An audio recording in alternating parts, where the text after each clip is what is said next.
With doing gel fills, they're pretty easy, and when you're using a building gel or a clear hard gel or any kind of gel except for gel polish, you really don't need to soak it all off and start all over. You can just do a gel refill. I wanted to show you some important things about doing a gel refill, because a couple little things that are very key and important. So the implements that you're going to need is some sanitizing spray, antiseptic, for the nails to dehydrate them, and both a bonding agent. This is Amore MRS bonding agent, which is an ether-based nail dehydrator to clean the dust and dry the nail out.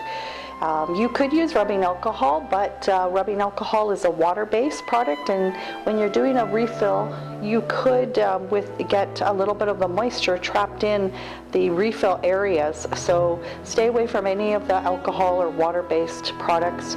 You want something that's going to be ether-based so that it dries and dehydrates the nails. You could actually see it do that. And then we have our gel, our clear hard gel. I have a white gel because I do want to fix the white on my nails and eventually do the other hand. I have a form. I have a reusable form. Might be a little bit easier to put on yourself because it has the wire in it, which helps to hold the shape. Or you could use a regular aluminum foil form, and you can practice how to hold those on yourself. Your gel brush, and my cuticle pusher. And when I use a cuticle pusher, I do like to use also with the gel, this end is more for doing pedicure, so I would switch out the other end to use a scoop like a cuticle orangewood stick just to clean the nail grooves to keep it clean. So that attachment works good because it's metal and it's easy to wipe it clean with the alcohol of the gel.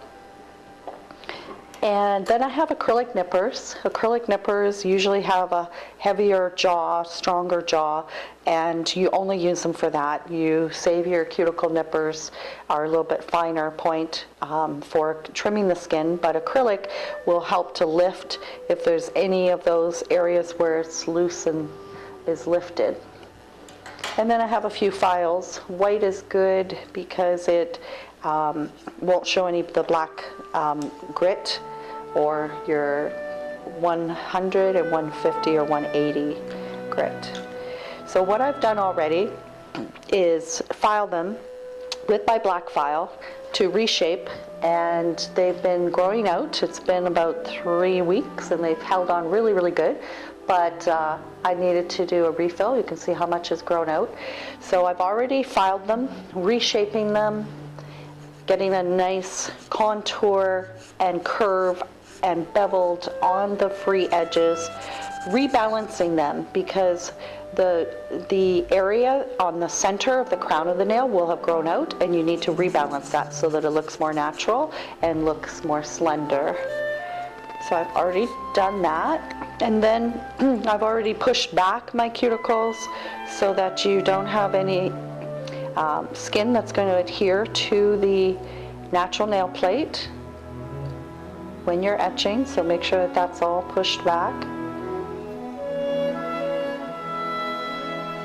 And then the thumbnail I haven't filed yet.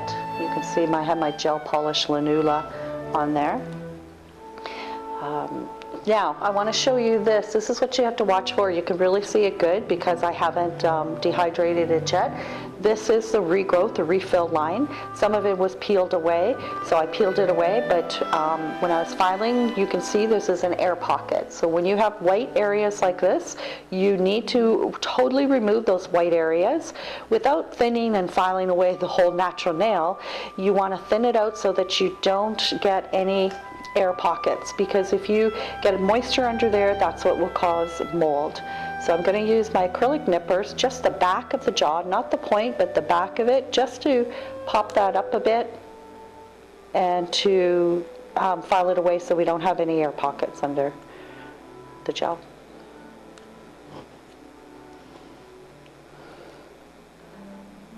So now I can probably, there, this one we had to get rid of a little bit. There. And here we still need to file a little bit more. So I'm filing on the surface of the gel to not thin out my nail plate or to get a groove. File right on that seam. Thin out the area in front of the seam and then work your way back to the seam. And that will thin it out and bevel it out and make it disappear. Spot, thin out a little bit more in front.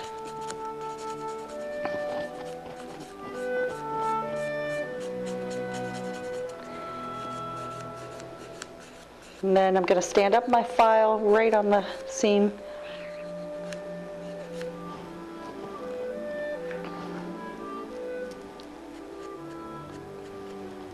There we go.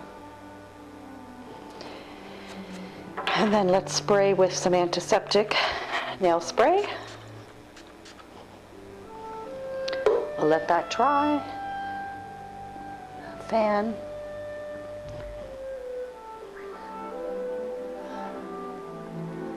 Okay, good. And then I'm going to put on the bonding agent. Oh, we still have, it still has a clear spot, so we need to file this down more on the nail, or we might need to remove it all. If it's not sealed properly, then you might have to file it down, or this is not a soak-off gel, this is a hard gel, so the easiest way to get it off is just to file it off.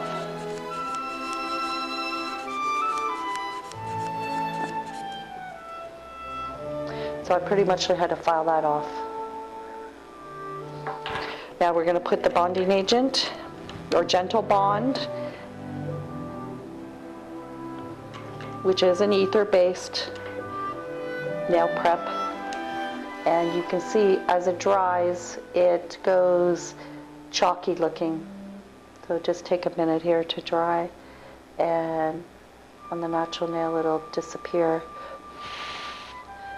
And yep, just dry right out, so it goes invisible, so that's good. So it's ready to put another layer of hard gel on, just to refill, coat it, and then if you're going to touch up the white tip, I need to rebuild this one and put a form on, and then whatever designing or finish, and your high gloss top coat to finish it all. So that's a quick version of how important it is to do a gel and to refill without any air pockets or seams.